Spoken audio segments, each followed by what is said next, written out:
Students, आज हम शुरू करेंगे कक्षा 11 प्रश्नावली 1.1। प्रश्नावली 1.1 समुच्चय है। समुच्चय का अध्ययन करेंगे। क्वेश्चन नंबर 1 को पढ़ेंगे। क्वेश्चन नंबर 1 को पढ़ने से पहले हम कुछ बेसिक चीजें जान जाते हैं, जैसे कि समुच्चय को प्रायः अंग्रेजी वर्णमाला के बड़े अक्षरों से निरूपित करते हैं। जो समुच्चय है उसको अंग्रेजी से, समुच्चय का जो सेट होगा उसको अंग्रेजी वर्णमाला के बड़े अक्षर से निरूपित किया जाता है।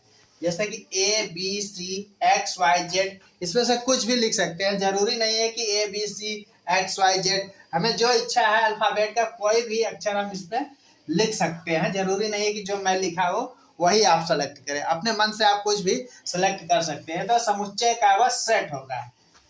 दूसरा है, समुच्चय के अवयव को अंग्रेजी वर्णमाला के छोटे अक्षर से प्रदर्शित करते हैं। जैसे ए बी सी डी ई, कुछ भी हो सकता है। जरूरी नहीं है कि जो मैं लिखा हूँ ए बी सी वही, अपने मन से आप कुछ भी लिख सकते हैं। अवयव, अब अवयव क्या होता है देखते हैं। तो समुच्चय के अवयव को हम अंग्रेजी के वर्णमाला के छोटे अक्षर से निरूपित करते हैं और समुच्चय को बड़े अक्षर से निरूपित करते हैं। और उसको समुच्चय को कैसे लिखते हैं, मान लीजिए एक ग्रुप समुच्चय का है। समुच्चय समूह है ए बराबर, इसको महिला कोष्ठक पे ऐसे लिखते हैं।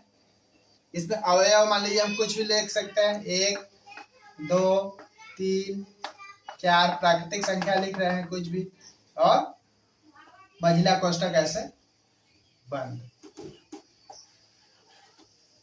महिला कोष्ठक में लिखते हैं। समुच्चय का है, समुच्चय ए है। समुच्चय को कैसे लिखते हैं, इस तरीके से महिला कोष्ठक बनाएंगे, उसके अंदर लिखेंगे समुच्चय के अवयव को। इसको बोलते हैं अवयव।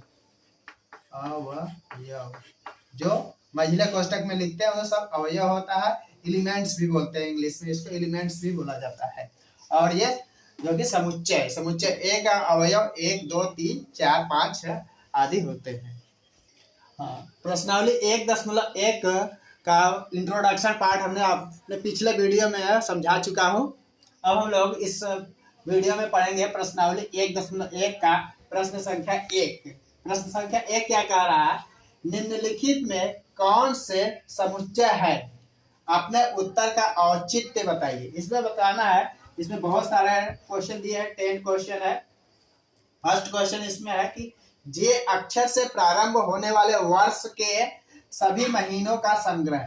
जे अक्षर से प्रारंभ होने वाले, जैसे 12 महीने होते हैं, तो 12 महीने में जे अक्षर से कौन कौन सा महीना प्रारंभ हो रहा है उसका समुच्चय बनाना है। तो हमने बताया था समुच्चय को जो कि बड़े अक्षर से निरूपित करते हैं, तो हम कोई भी अक्षर ले सकते हैं। जरूरी नहीं है कि ए ही ले, हमने ए ले लिया, बी सी डी कुछ भी ले सकते हैं। फिर उसके बाद बताया था कि महिला कोष्ठक लिखते हैं इस तरीके से। अब जे अक्षर से कौन सा है, जैसे जनवरी पहला ही है, जनवरी जे से ही स्टार्ट होता है, जनवरी जनवरी है। उसके बाद फरवरी नहीं है, मार्च अप्रैल मई जून, जून है। उसके बाद जून है, फिर उसके बाद जुलाई है। इसके बाद अब कोई महीना ऐसा नहीं है जो जे से प्रारंभ है। तो ये एक प्रकार से हमारा समुच्चय बन गया। इसमें हम देख रहे हैं कि 12 महीने में से सभी महीने जो कि जो जे से प्रारंभ है उसी को, तो 3 ही ऐसे महीने हैं जो जे से प्रारंभ हो रहे हैं। तो एक प्रकार से यह जे अक्षर से प्रारंभ होने वाले वर्ष के सभी महीनों का संग्रह है। तो यह एक समुच्चय है। तो इसको लिखेंगे यह समुच्चय है। क्यों समुच्चय है इसका बताना है, औचित्य, औचित्य बताना है, क्योंकि यह सुपरिभाषित है। चूंकि पहले लिखेंगे, चूंकि यह सुपरिभाषित है,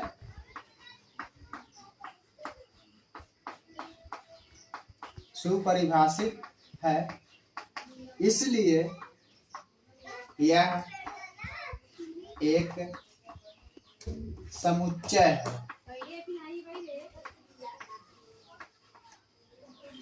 इसलिए यह एक समुच्चय है, सुपरिभाषित है इसलिए समुच्चय है, यही इसका औचित्य है। सेकेंड पार्ट है इसका, भारत के 10 सबसे अधिक प्रतिभाशाली लेखकों का संग्रह। भारत के सबसे अधिक प्रतिभाशाली 10 लोगों का हमको संग्रह यानी समुच्चय बनाना है। तो इस बार हम समुच्चय ए न लेकर के समुच्चय सेट को बी मान लेते हैं। आप कुछ भी ले सकते हैं, ए बी सी, ठीक है। फिर ऐसे लिखेंगे, फिर इसके अंदर लिखेंगे 10 प्रतिभाशाली लेखकों का संग्रह बना रहे हैं। तो जब 10 प्रतिभाशाली लेखकों का हम संग्रह बनाएंगे,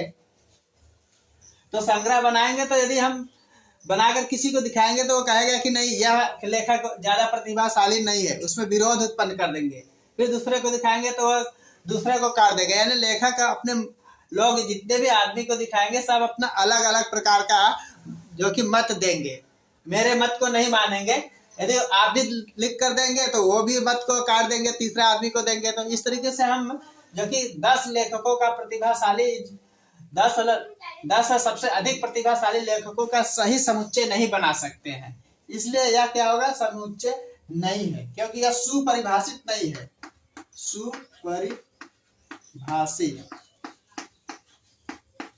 तो हम लिखेंगे, इसका हल हो जाएगा सुपरिभाषित नहीं है। क्योंकि सुपरिभाषित नहीं है इसलिए यह समुच्चय नहीं होगा, नहीं है।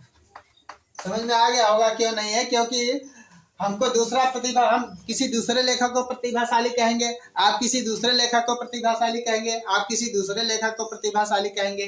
तो इस तरीके से यह सेट सही नहीं बन पाएगा, तो यह सुपरिभाषित नहीं हो पा रहा है, इसलिए यह जो कि समुच्चय नहीं है। सेम उसी तरीके से थर्ड पार्ट है, विश्व के सर्वश्रेष्ठ 11 बल्लेबाज का संग्रह करना है। यदि हम विश्व के 10 सबसे सर्वश्रेष्ठ बल्लेबाज का संग्रह बनाए तो इसमें भी सेम उसी तरीके से मतभेद हो जाएगा। मैं सचिन को कहूंगा कि सचिन सबसे बढ़िया बैट्समैन है, तो आप कहेंगे नहीं सचिन नहीं, उससे बढ़िया विराट कोहली है।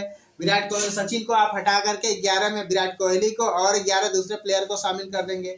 तीसरों को देंगे तो वो जो कि विराट कोहली को हटा करके फिर सचिन को डाल करके किसी दूसरे प्लेयर को हटा देगा। आप जो 10-11 प्लेयरों का संग्रह बनाए हैं उसको वह गलत साबित करके अपने मन से कोई दूसरा प्लेयर उसमें डालेगा। तो हम देख रहे हैं कि यह सुपरिभाषित नहीं हो पा रहा है। जितने लोगों को दे रहे हैं सब लोग अपना अलग अलग संग्रह बना रहे हैं, तो यह भी एक प्रकार से समुच्चय नहीं है। क्यों? क्योंकि यह सुपरिभाषित नहीं है। तो इसका भी हल हो जाएगा सुपरिभाषित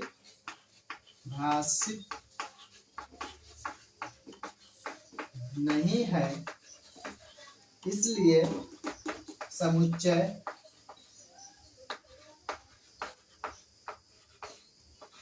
भी नहीं है, यह समुच्चय नहीं है। अगला है, आपकी कक्षा में सभी बालकों का संग्रह है। आपकी कक्षा में जितने भी बालक हैं डेली देखेंगे तो आप वही बालक आते होंगे और उसका नाम रजिस्टर में नोट होता है, और किसी दूसरे बालक को हम एडमिशन होने के बाद टीचर लोग शामिल नहीं करते हैं। तो यह भी एक प्रकार से सुपरिभाषित है। मान लीजिए कि आपके कक्षा में 10 लड़के हैं तो वही हमेशा 10 ही लड़के रहेंगे, 11 फिर नहीं हो पाएगा, एडमिशन हम नहीं ले पाएंगे, ठीक है। तो उसका नाम भी हमेशा वही रहेगा, 10 लोगों का नाम हम नहीं बदल पाएंगे। तो यह एक प्रकार से समुच्चय हो जाएगा। तो यह समुच्चय होगा। तो इसको मान लीजिए हम समुच्चय सेट को ए से निरूपित करते हैं, ऐसे महिला कोष्टक बनाएंगे और इस पे सभी बालकों का नाम लिखेंगे, बालकों का नाम लिखेंगे, महिला कोष्टक बंद। और यह सुपरिभाषित है, यह सुपरिभाषित है। चूंकि यह सुपरिभाषित है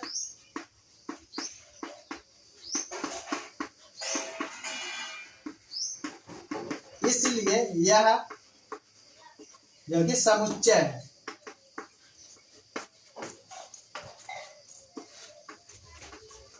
से कम सभी प्राकृतिक संख्याओं का संग्रह बनाना है।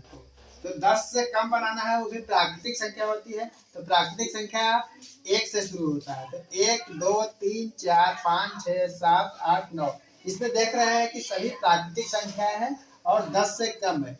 और संग्रह को हम जेड से निरूपित कर रहे हैं, यानी समुच्चय को जेड से निरूपित कर रहे हैं। और यह सुपरिभाषित है, इसके अलावा कोई दूसरा भी बनाएगा या लिखेगा तो यही संख्या लिखेगा, तीसरा संख्या नहीं लिख पाएगा। तो यह, इसको हम इस तरीके से कह सकते हैं कि यह सुपरिभाषित है। जब यह सुपरिभाषित है तो यह समुच्चय है।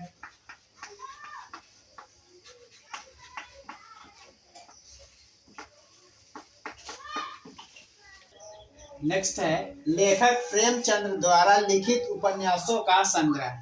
यदि प्रेमचंद्र जी के द्वारा लिखित उपन्यासों का संग्रह हम बनाएंगे तो जितने भी संग्रह बनाएंगे उसमें सभी प्रेमचंद्र द्वारा लिखित उपन्यास ही लिखेंगे, किसी दूसरे लेखक का उपन्यास नहीं लिखेंगे। तो इसके अंदर हम जितना भी लिखेंगे सभी प्रेमचंद्र द्वारा लिखेंगे, तो यह एक प्रकार से समुच्चय होगा। प्रेमचंद्र द्वारा लिखित उपन्यासों का संग्रह है। लेखक प्रेमचंद्र द्वारा लिखित उपन्यासों का संग्रह बनाएंगे तो उसके संग्रह में जितना भी हम लिखेंगे उपन्यासों का नाम सब प्रेमचंद्र द्वारा लिखित उपन्यास ही लिखेंगे इसमें, और किसी दूसरे लेखक का नहीं लिखेंगे। तो यह एक प्रकार से समुच्चय होगा। क्यों? क्योंकि यह सुपरिभाषित है इसलिए यह समुच्चय होगा। उसके बाद नेक्स्ट है सभी समपूर्णांकों का समुच्चय। सभी समपूर्णांकों का समुच्चय यदि हम बनाएंगे संग्रह, तो मान लीजिए इसको y से निरूपित करते हैं, तो इसमें जितने भी लिखेंगे सभी समपूर्णांक लिखेंगे, जैसे 2, 4, 6, 8, 10, जितनी भी संख्याएं हैं सभी सम संख्याएं ही है। इसके अलावा कोई तीसरी संख्या हम इसमें नहीं लिख सकते हैं। तो यह भी एक जो कि सुपरिभाषित है, सुपरिभाषित होने के कारण यह समुच्चय होगा। तो इसको भी लिखेंगे, औचित्य इसका हो जाएगा, चूंकि यह सुपरिभाषित है। आप लिख लीजिएगा, क्योंकि यह सुपरिभाषित है इसलिए यह समुच्चय होगा। अध्याय में आने वाले प्रश्नों का संग्रह। इस अध्याय में जितने भी प्रश्न है वह निश्चित है। जितने भी प्रश्न दिए गए हैं, जैसे 10, 12, 15 जितने भी प्रश्न है वह निश्चित है, और जितने भी प्रश्न लिखे गए हैं सब निश्चित है, अनिश्चित नहीं है। उतने ही प्रश्न सभी को पढ़ना है। तो कोई विद्यार्थी यह नहीं कह सकता है कि इसमें जो है कि कम है या ज्यादा है या दूसरा प्रश्न है। एक निश्चित होने के कारण यह भी एक समुच्चय होगा। तो इसके सेट को हम ऐसे लिखेंगे, इसके अंदर सभी प्रश्नों के नाम लिख सकते हैं। सेम उसी तरीके से यह है विश्व के सबसे अधिक खतरनाक जानवरों के का संग्रह। यदि विश्व के सबसे अधिक खतरनाक जानवरों का हम संग्रह बनाना चाहे तो यह वेल डिफाइंड यानी सही नहीं हो बन पाएगा। क्यों नहीं बन पाएगा? जैसे मान लीजिए हमने कहा कि शेर बहुत खतरनाक है, तो कहेंगे नहीं, शेर से ज्यादा खतरनाक तो चीता होता है। तो तीसरा कहेगा चीता से खतरनाक तो तेंदुआ होता है। सभी विद्यार्थी अपना अलग अलग उत्तर देंगे, किसी एक को सेटिस्फाई कोई को हम नहीं कर सकते हैं कि नहीं यही खतरनाक जानवर है। तो विश्व के सबसे अधिक खतरनाक जानवरों का संग्रह है जो कि समुच्चय नहीं होगा। क्यों? क्योंकि यह सुपरिभाषित नहीं है, सुपरिभाषित नहीं है, इसलिए यह